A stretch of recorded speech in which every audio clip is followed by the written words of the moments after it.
My first guest is Brother Theodore. Now, if you've never seen him work before, this is going to be a once-in-a-lifetime experience. He is a philosopher, metaphysician, and podiatrist.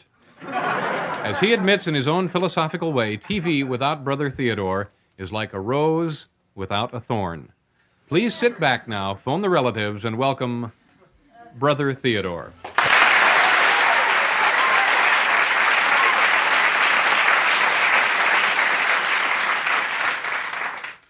Ladies and gentlemen, I had intended to speak tonight on pea green pimples. I felt I had some right to do so, having had so many myself. And over there in Europe, it was this very subject which earned me my reputation as a top conversationalist and fiery orator. No matter when or where I spoke in those days, the crowd would storm the platform, knocking each other down simply to get near me and tighten my suspenders. Mothers would hold up their unborn brats and shout for a blessing. Duchesses would laugh shrilly and dance like dervishes. Princesses would roll on the ground and beseech me for strictly personal treatment. Husky men would turn aside to hide their tears. And wherever I went, the sick in heart, same-day cleaners, women's clubs, horseflies would follow me in a whirlwind of ecstasy and settle down on my shoulders. Americans are different, not quite so emotional, not quite so pimple-conscious, and that is probably why it was suggested that I now select something which comes closer to your conception of sophisticated television fare.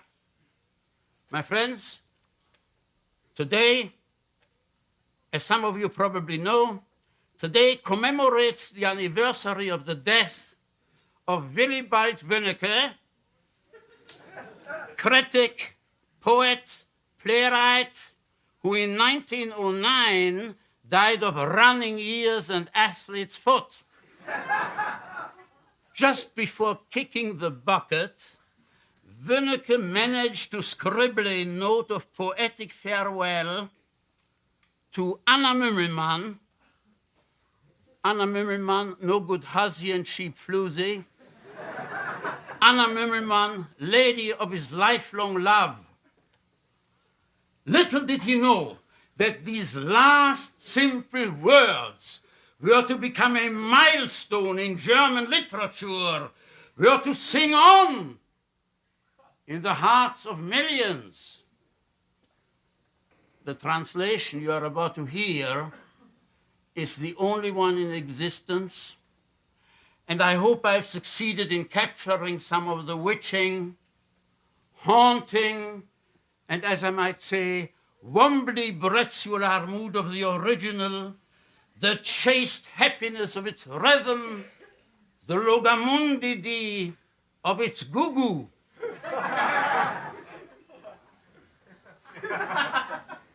Wönnecke's poem is entitled To Anna. Why do you think it is entitled To Anna? Precisely, To Anna. Thank you, sir. I'm squirming with delight to meet an intellectual colossus. You are absolutely right. Wönnecke's poem is entitled To Anna because the girl's name was Anna. And if you consider that the girl's name was Anna, wouldn't it be perfectly foolish, revolting, and ridiculous to have the poem entitled To Florabelle? We are not prisoners of logic here, I know that. But let's not get too sloppy in our thinking, please.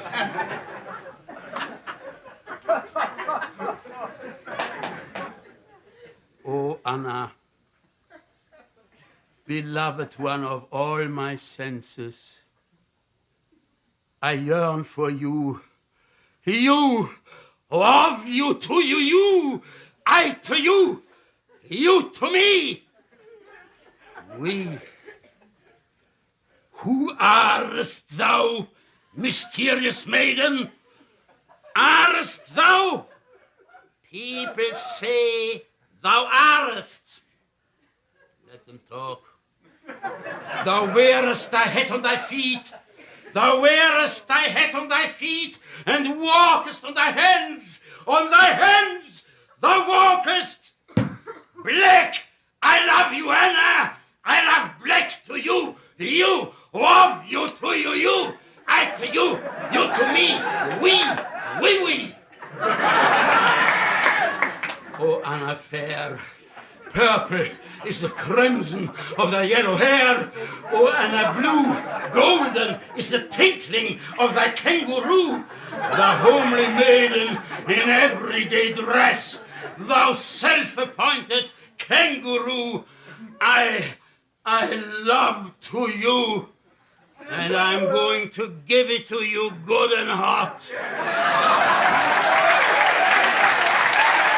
I'm going to give it to you good and hot, smack in the entertainment center. Do you know it, Anna?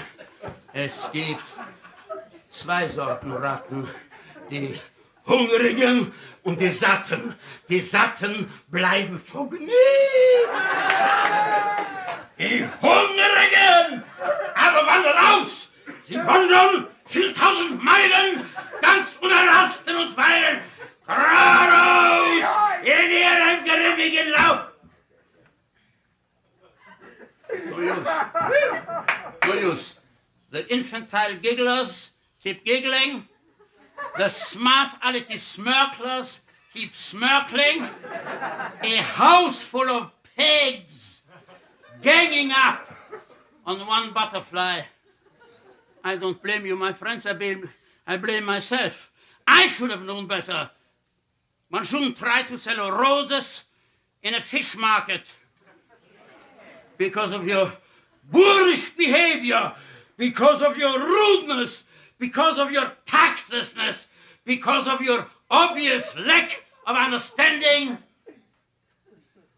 The German anthem will be omitted tonight. That's right. Omit it.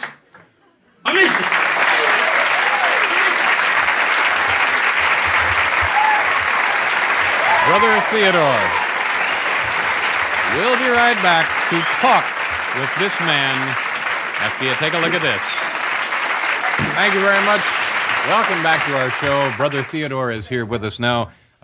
In the introduction, metaphysician, philosopher, podiatrist. Shouldn't it be Dr. Theodore as opposed to Brother Theodore? This is totally optional. Optional. Optional. Yeah. Yeah, suit yourself. Okay, what? Please do. You don't strike me as a real easygoing guy. Well, David, we just met. That's right. How can you possibly say I don't strike you as this or can strike you as that? I am in my personal life a very, very tender, soft, sweet, dumb person. There's a girl here in the audience. She calls me her little schnapsy-wapsy. So, I mean... I'm easygoing. I am an easygoing guy, and that's it.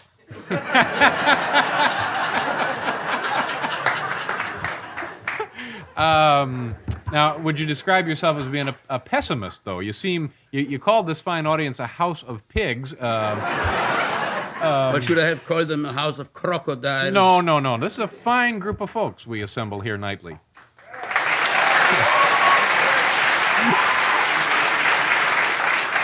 Would you say that you are a pessimist? Well, I feel any intelligent person has to be a pessimist. I feel bad when I feel good, and I'm afraid I'll feel worse when I feel better, and I think there's a good reason for that. Just look around. This is not a world in which roses stay roses for long. The moment we are born, we are old enough to die. Life is a fatal disease. From hour to hour we ripen and ripen and ripen, and then from hour to hour we rot and rot and rot and rot. It is my sincere wish, David. It is my sincere wish. Yes, sir. May I go on? Please do. I'm sorry. Thank you very much. I just wanted to say it is my sincere wish that immediately after my death, my head be severed from my body and that it be replaced by a bouquet of broccoli.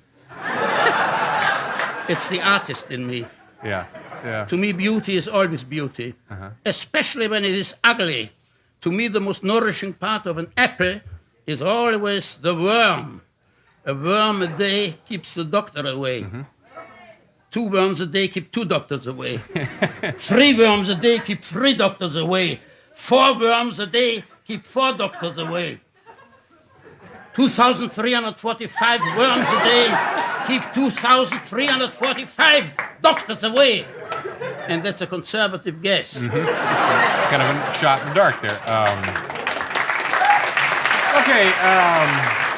Thank you both for this spontaneous outbreak of deafening applause. Brother Theodore, it was a pleasure to meet you. I want to thank you for being here tonight. I enjoyed it a great deal, and anytime, please come back and see us again. I want a shorter interview next time. All right, we'll try to arrange that. Brother Theodore, we'll be right back.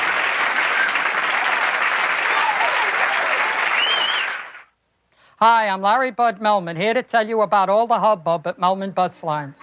We're changing the numbers on every bus. Soon our number 1 bus will be the number 2, and our number 2 bus will be the 3. It's complicated, I know, but leave the mathematics to us. All you have to do is sit back, relax, and travel in pride, knowing you're riding a bus with a shiny new number. And by the way, in case you're wondering, when it comes to numbers at Melman, you, the passenger, are always number 1. Thank you.